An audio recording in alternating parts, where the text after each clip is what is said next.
18টা বছর বাবার বাড়ি কাটানোর পরেও সে কিন্তু বিয়ের আগ মুহূর্ত পর্যন্ত বুঝতেই পারে না তার ভিতরে কী খুঁত আছে বা তার কোন জিনিসটা ভালো নয়। কিন্তু 1 মাসের মধ্যে শ্বশুরবাড়ি এসে সেই মেয়েটার ভিতরে কত রকম খুঁত শ্বশুরবাড়ির লোকজনেই ঠিক বুঝতে পেরে যায়। কিন্তু এই 18টা বছরের ভিতরে নিজের বাবা মা কিন্তু কখনোই বুঝতে পারে না। এই হলো বাবার বাড়ি আর শ্বশুরবাড়ির ভিতরে পার্থক্য।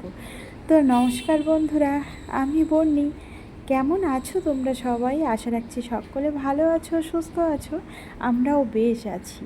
তো আমার নতুন একটি ভ্লগে তোমাদের সবাইকে স্বাগত। তো দেখো, এখন বাজে সকাল 6টা আর এখন থেকেই ঝমঝমিয়ে বৃষ্টি শুরু হয়ে গেছে। এখন তো বর্ষাকাল, বৃষ্টি হওয়ারই সময়। তাই বলে প্রত্যেকটা দিন প্রায় এই 10 দিন হতে গেল একটানা বৃষ্টি হয়েই যাচ্ছে। বৃষ্টির আর থামার কোনো নামই নেই। মনে হচ্ছে যেন আকাশটাই ছিদ্র হয়ে গেছে। আর জামা কাপড়গুলো নিয়ে এমন ঝামেলায় পড়েছি সে কি বলবো। একবার ঘরের থেকে টেনে বাইরে নিয়ে যাচ্ছি, বাইরের থেকে ঘরে নিয়ে আসছি, এই করছি। তো এই যে দেখো, কিছু জামা কাপড় বাইরে ভিজে বেশি বলে বাইরে মেলে দিয়েছি, আর কিছু জামা কাপড় এই ঘরের ভিতরে দড়ি টানিয়ে আবার ঘরের ভিতরেও রেখে দিয়েছি। তো আমার তো সকালবেলা রান্না বান্না হয়ে গেছে। আদির বাবা জানি কাজে যাবে, কিন্তু এমন জোরে বৃষ্টি এলো কাজটা হয়তো আজ হবে না। তবুও গেছে, জানি না কি হবে। তো তারপরে দেখো, আমি আজ নিরামিষ রান্না করেছি। তো আদির জন্য একটু আলু ভাজা করেছি আর আমাদের জন্য পটল আলুর একটা তরকারি করেছি। তো রান্নাবান্না তো আমার কমপ্লিট। এবার গ্যাসটা সুন্দর করে মুছে নিলাম, নিয়ে এবার বসে পড়েছি বাসন ধুতে। তো বাসন দেখো কতটা জমে গেছে। তো কাল রাতে আর বাসনগুলো ধোয়া হয়নি। তো বৃষ্টি হলে না আমার এখানে বসলে পিছন দিকে জামা সব ভিজে যায়, সেই কারণে কাল রাতে না বাসন আর ধুইনি, ওইভাবেই ছিল। আর রোজ রোজ একই নিয়মে কাজ করতে না ভালো লাগে না। মাঝে মাঝে মনে হয় একটু বিশ্রাম নেই, একটু অন্য রকম ইচ্ছা করে, একটু নিয়মটা পাল্টে নেই। কিন্তু নিয়ম পাল্টালে কিন্তু নিজেদেরই কাজ বেশি হয়। তো যাই হোক, এই যে দেখো বসে পড়েছি বাসন মাজতে। অনেক বাসন জমে গেছে। তো রান্নাবান্নাও হয়ে গেছে সকালে, তার কারণে কড়াই টড়াইগুলো একেবারে মেজে রেখে দিচ্ছি। তো একেবারে সব কাজ গুছিয়ে তুমি যখন স্নান টান করে উঠবে না, দেখবে অনেকটাই ফ্রি লাগে। আর কিছু কাজ রেখে স্নান টান করে নিলে পরে আবার স্নানের পরে এই বাসন মাজা বা কাপড় কাচা, এগুলো না আমার যেন প্রচণ্ড খারাপ লাগে আর গা ঘিন ঘিন করতে লাগে। তো তার জন্য আমি স্নানের আগে সমস্ত কাজ সেরে নিই। তো এখানে এই যে দেখো, আমি বসে পড়েছি বাসন মাজতে। বাসনগুলো মাজা হয়ে গেছিলো, তারপরে আমি ধুয়ে নিচ্ছি। আর সকালবেলা দিয়ে কিন্তু বৃষ্টি শুরু হয়েছে, এখনও ঝিরিঝিরি বৃষ্টি পড়েই চলেছে। তো আজ হয়তো সারাদিনই বৃষ্টি হবে, জানি না ওয়েদার কী রকম কী হবে। খবরে বলছে তো বৃষ্টি হবে। তো দেখা যাক কী হয়। তো এখানে দেখো আমার বাসন কিন্তু মাজা হয়ে গেছে। বাসনগুলো মেজে আর জল সরাতে দিয়ে দিয়েছি। জল সরে গেলে বাসনগুলো তুলে রাখবো। আর আজ ঠিক করেছি ঘরের ভিতরে র্যাকটা একটু গুছিয়ে নেব। তো প্রায়ই প্রত্যেক দিন হাতে হাতে গুছানো হয়, কিন্তু তবুও আদি আছে তো ও একটু এলোমেলো করে ফেলে। আর আদির বাবা তো সঙ্গে আছেই, দুজন মিলে আমার ঘরের গোছানো জিনিস সব কিছুই এলোমেলো করে ফেলে। তো আজকে দেখো আমি এই র্যাকটা গুছিয়ে নেব। আর জানোই তো ছোট্ট ঘর, একটু গুছিয়ে গাছিয়ে না রাখলে কিন্তু দেখতে ভালো লাগে না। তার জন্য দেখো আমি র্যাকটা সুন্দর করে মুছে নিয়ে আর তারপরে জিনিসপত্রগুলো মুছে মুছে রেখে দিচ্ছি। আর জানো তো আমাদের এই ঘরে না প্রত্যেকে যে ধুলো হয় এত বুঝতে পারি না। প্রত্যেক সপ্তাহে মুছি, তবুও ধুলোয় ধুলোয় পুরো র্যাক ট্যাকগুলো ভরে যায়। আর প্রত্যেকটা জিনিসের গায়ে এত ধুলো পড়ে যে না মুছলে আর হয় না। তো এই যে দেখো আমি র্যাকটা মুছে আর এই টুকিটাকি যা আছে সেইগুলো মুছে আবার গুছিয়ে রাখছিলাম। তো একটু গুছিয়ে রাখলে একটু দেখতে ভালো লাগে, এই আর কি। তো এই পর্যন্ত যারা ভিডিওটা দেখলে কিন্তু একটা লাইক করনি, তাদের বলবো একটা ছোট্ট করে লাইক করে দিও। আর ভালো লাগলে অবশ্যই কমেন্ট করো।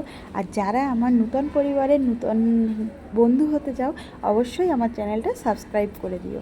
তো এই যে দেখো, তোমাদের সঙ্গে গল্প করতে করতে আমার কিন্তু প্রায় র্যাকটা গুছানো হয়ে গেছে। তো র্যাকটার তো 5টা তাক, তো উপরের তাকটা আপাতত গুছিয়ে নিচ্ছি, এখনও নিচের 4টে তাক গুছাতে হবে।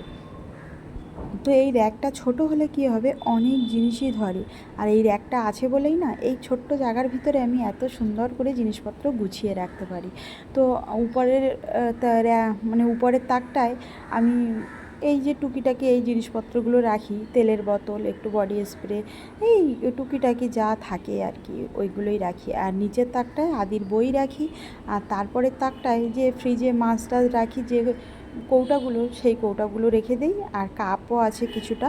আর তার নিচে আমি দুটো প্রেশার কুকার রেখেছি। আর তার নিচে আমার ইন্ডাকশানের রান্না করার জন্য যে স্টিলের যে ডেক্সি বাটিটা আছে সেইটা রেখেছি। আর একটা ফ্রাই প্যান রেখেছি। তো এই ছোট্ট জিনিস হলে কী হবে, এত যে আমার উপকারী একটা জিনিস তোমাদেরকে বলে বোঝাতে পারবো না। তো যাদের ছোটোখাটো ঘর আছে তারাই একমাত্র বুঝবে যে মানে ছোট জায়গার ভিতরে র্যাক, তাক কতটা উপকারী। তো এই যে দেখো আমি জিনিসগুলো সব সুন্দর করে মুছে মুছে গুছিয়ে নিচ্ছিলাম। আর এই মানে মাটির তাওয়াটা কিনেছিলাম, তো মাটির তাওয়াটায় অনেক দিনই রান্নাবান্না করেছি, করে এখন আবার গুছিয়ে রেখেছি। এখনও কিছুদিন হলো রান্না আর করছি না, তো সেজন্য আবার মুছে টুছে গুছিয়ে রাখলাম। তো এই যে দেখো তাকটা আমার ফাইনালি গোছানো কমপ্লিট।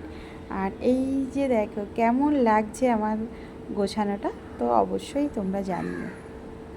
এই যে দেখো কতটুকু জায়গা, ফ্রিজ আর এই সাইডে খাটের মধ্যেখানে একদম ছোট্ট জায়গার ভিতরে আমার র্যাকটা রাখা। তো যাই হোক, তারপরে গেছিলাম স্নান করে চলে এসেছি। এসে এখন আমার গোপাল সোনাকে তুলে নেব। তো গোপাল সোনা রাতে শয়ন দিয়েছিলাম, সকালবেলা হয়ে গেছে, তো অনেকটাই বেলা হয়ে গেছে, ওকে তোলা হয়নি। তো তাই চলে আসলাম ওকে ঘুম থেকে ওঠানোর জন্য। এই যে দেখো আমার গোপাল সোনা চুপটি করে শুয়ে আছে। আর এই দেখো মুখটা দেখছো কি মিষ্টি করে ঘুমিয়ে আছে। তো গোপাল সোনাকে তুলে নিলাম, নিয়ে গোপাল সোনার আসনে বসিয়ে নিলাম, নিয়ে এবার ওকে স্নান দান করে পুজোটা কমপ্লিট করব। তো এই যে আমার গপু বসে পড়েছে আসনে। আর আমি এবার যাব ঠাকুরঘরের বাসনগুলো মাজতে। তো তার আগে আমার গোপাল সোনার বিছানাটা সুন্দর করে পরিষ্কার করে নিলাম। তো বিছানাটা সুন্দর করে পরিষ্কার না করে নিলে হয় বলো তো? আমার গপু তো জগতের নাথ, জগন্নাথ, যার সমস্ত বিশ্ব ব্রহ্মাণ্ডের দায়িত্ব ঘাড়ে। সারাদিন কতই না পরিশ্রম করে, রাত্রে একটু বিশ্রাম ভালো না হলে কি হয়? আর এই যে দেখো আমার আজকের মনটা একটু খারাপ হয়ে গেছে। তো এই আমার তুলসী গাছে যে গাছটায় আমি পুজো দিই, তো সেই গাছটার ডালটা না হঠাৎ দেখছি ভেঙে পড়ে গেছে। বৃষ্টির চাপে হয়তো ডালটা ভারী হয়ে গেছিলো, ভেঙে পড়ে গেছে। তো আমি নিয়ে এসে রেখেছি, পাতাগুলো নেব আর ডালগুলো ছোট্ট ছোট্ট করে কেটে রেখে দেবো। তো যখন তুলসী পাতা তোলা যায় না বা থাকে না, তখন ওই শুকনো তুলসী ডাল দিয়েই বা কাষ্ঠ দিয়েই পুজো দিয়ে দিই আমি। তো যাই হোক, তারপরে দেখো আমি ঠাকুরের বাসনগুলো মেজে নিচ্ছিলাম। তো ঠাকুরের বাসনগুলো মেজে তারপরে আমার গপু সোনাকে স্নান করাবো।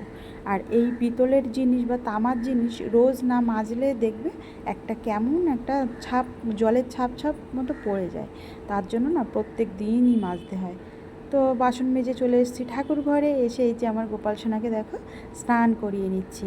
তো স্নানের জলে একটু দিয়েছিলাম অগরু আর একটু তুলসী পাতা, একটা ফুল দিয়েই হালকা করে স্নান করিয়ে নিলাম। যেহেতু বৃষ্টি হচ্ছে বাইরে, বৃষ্টি স্নান করাইনি। আর আজকে জানো তো আমার গাছে না একদমও ফুল ফোটেনি গো, অল্প কটা টগর ফুল ফুটেছিল, সে তাই দিয়েই পুজোটা করে নিলাম। জানোই তো বৃষ্টির সময় বেশি ফুল ফোটে না, তো যে যা ফোটে দুই একটা তাই দিয়েই আমার গোপাল সোনাকে পুজো দিয়ে নিলাম। আর এই যে দেখো আমার গোপাল সোনাকে কত সুন্দর লাগছে, মুখটা কি মিষ্টি লাগছে না? তো পুজো দিয়ে তারপরে আমি চলে এসেছি সকালের খাবার খেতে। তো এই যে পটল আলু তরকারি করেছিলাম তাই দিয়ে বসে পড়েছি খেতে। তো খেয়ে তারপরে আদিকে স্কুলে আনতে যাব। তো যাই হোক, ভিডিওটা এই পর্যন্তই রাখছি, আবার পরে দেখা হচ্ছে। সবাই ভালো থেকো, সুস্থ